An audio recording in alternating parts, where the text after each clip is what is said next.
But let's talk to Harry Phibbs, columnist at Conservative Home, to get his take on the latest situation regarding the Ukraine.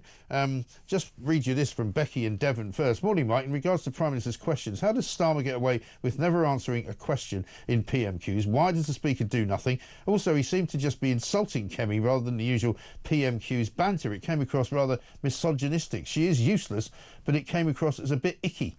I know what you mean, Becky. I think that is the problem with Starmer. He doesn't really know how to deal with women. As I said, Rosie Duffield has said this. He has a problem with women. Harry, very good morning to you. Good to see you. Morning. Shall we have your take on this exchange between Kemi Badenoch and Keir Starmer? Let's have a look. This is when they were talking about overseas aid.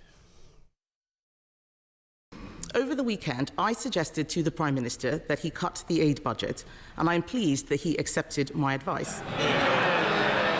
Mr. Speaker, it's the fastest response. It's the fastest response I've ever had from the Prime Minister. However, he announced £13.4 billion in additional defence spending yesterday. This morning, his Defence Secretary said the uplift is only £6 billion. Which is the correct figure? Prime Minister. I'm going to have to let the Leader of the Opposition down gently. She didn't feature in my thinking at all. I was so busy over the weekend I didn't even see her proposal. I think she's appointed herself, saviour of the Western civilization. It's a desperate search for relevance.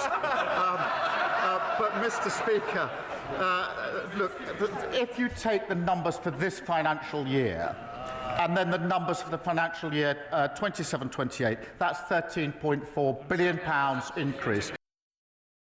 There we have Keir Starmer probably at his worst, I think. A lot of people, a lot of women in particular, Harry, saying he does come across as a bit misogynistic there, seemingly very, kind of disrespectful, if you like, of the Leader of the Opposition.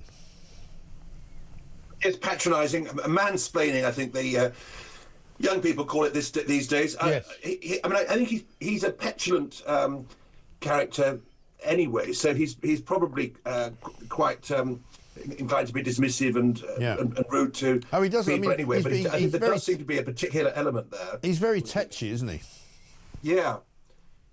I mean, his technique is actually to give an answer and then say, look, I've answered the question, and try and get one over on Kemi Badenoch that way. But then invariably, a couple of hours later, the whole thing unravels, and it turns out that the information he gave was false. So this thing, for example, over the figures for the defence spending, the Institute of Fiscal Studies had said that he was playing around with figures because it wasn't an increase in real terms. He was giving a cash increase, and then with inflation, the increase is lower than is being pretended. And then Kemi Badenoch then said, by the way, this £9 billion, astonishingly, that the government's proposing to pay Mauritius for surrendering the Chagos Islands, right, assuming Donald Trump allows this to go ahead, with that £9 billion be coming out of the defence budget. And he was evasive over that, but ultimately, more or less grudgingly conceded that yes it was. So with all these things, it's not just how much money is being spent, but is the money being spent effectively? Right. If we're spending more on the defence budget and we're just handing billions over to Mauritius, then it's not improving our security. No, and also it's completely sort of counterintuitive to the policy that they're trying to push. You know, if you're trying to make Britain, safer at home, and you're trying to make us stronger abroad, then giving away the Chagos Islands isn't either of those things, and therefore it's not in tune with whatever their policy is meant to be, is it? No, I just hope and pray that Donald Trump vetoes it. Obviously, there's a very important American base at Diego Garcia. They're not going to want increased Chinese influence. They're not going to think that we should just take on trust this lease arrangement. We look at what's happened in Hong Kong. That would be very naive. I don't think that Donald Trump. Say what you like about Donald Trump. I don't think he's a softie. I don't think he's naive. I can't see what would be in it for him over this, and so let's hope that there's appalling, unpatriotic decision of the British government to waste billions of our money and to undermine our defence, that the British government's failing to stand up and represent British interests. But let's hope in this case that Donald Trump comes to our rescue. Well, I think so. I mean, it looks as though David Lammy has finally realised, actually, that this might be one of the worst ideas that he's ever come up with, because it does appear that he's been pushing this because of the decision that was taken in the International Court of Justice. Have a look at what he said last night, about the Chagos Islands.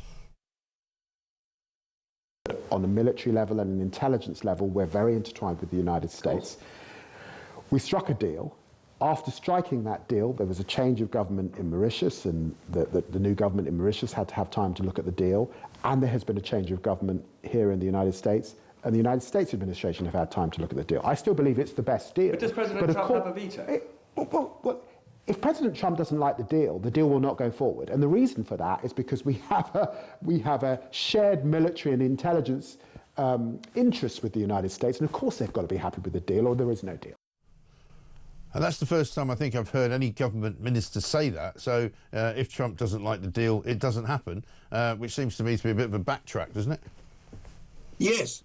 I mean, they were desperately trying to rush to get the thing over before Trump came in, of course. But this, all this, and Kemi Badenoch gave a speech at Policy Exchange about all this guff about international law and international judgments. And this is an example where it wasn't binding. It was essentially a political thing that had no valid basis. Mauritius had no valid claim. The whole thing was nonsense. And as Kemi Badenoch said, it actually is not just about that we need to look at withdrawing from the European Convention on Human Rights, but there are a whole lot of other of these international organisations, international treaties we need to disengage from and actually put our interests first and have our national sovereignty. And a lot of people are disappointed, really, that with Brexit, that we thought we'd be there, but there's a whole lot of other unfinished business to actually be able to operate as an independent country. Yes, indeed. And that's the other question that's going to come up about tariffs, isn't it? Because we see Donald Trump is not that keen on the European Union. We've got a clip of him saying exactly that, which we'll play later on in the show. But the FT, they're saying this morning, it could be as much as a 25% tariff on some European goods. And what will Starmer have to play with there if he wants to try and convince Trump not to put any tariffs on anything British?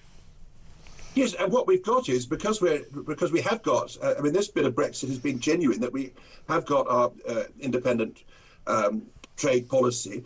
Had we stayed in the European Union, we'd be in the customs union. Some people like Theresa May and Keir Starmer wanted to have a sort of Brexit in name only, where we would still have been in the customs union, and then we wouldn't have been able to make our own trade deals.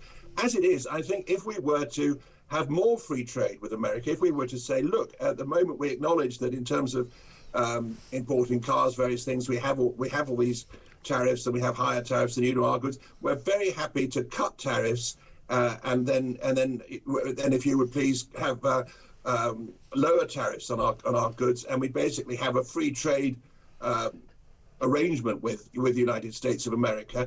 I think that could well be viable, and that would then be rather ironic that Keir Starmer would be delivering a very significant Brexit benefit, where the European Union inevitably would be very clunky and take much longer to try and come up with any arrangement, and so that would be a great advantage. But if we do end up with higher tariffs, I think that is very damaging. Free trade is a mutual benefit. It's a great engine of prosperity, and I think it would be appalling if the world sort of plunged into sort of tit for tat protectionism. It'd be very damaging. Well, I mean, trouble is there are some countries that you may need to be protected from, like China, for example. I mean, because the European Union has pretty much allowed China to destroy the European car manufacturing on mainland Europe. In Britain, car manufacturing is not doing too well either because of a lot of cheap Chinese imports. I think as far as China's concerned, I think it'll be much harder to see a free trade deal between the United States and China, because it is different there with but that's what I'm saying. I mean, in those circumstances, you want tariffs, don't you? Well, I mean, with China is different because there are security interests, and also there is a moral point there that China's using slave labour. Right. So the normal argument about free trade is a mutual benefit and mutual prosperity it doesn't completely apply if you've got a Right. dictatorships, stealing things and trying to get security advantage and operating as a dictatorship over its own people. So I think it's difficult there, but generally we were talking about overseas aid. I mean, generally free trade is a much better way of generating prosperity around the world and getting people out of poverty in a way that also advances the trading partners. And and compared to whatever we go back in history, 50 years, 100 years, there's much greater prosperity because trade has been driving that. So I think that would be. It's a dangerous time, but as I say, so far as our trade with the United States is concerned, we could actually find that we have better deal. We have more free trade than we do at the moment. Yeah, my sense is that's exactly what Trump's going to do. Indeed. Thank you, Harry. Thanks very much indeed. Harry Phibbs there, columnist at Conservative Home.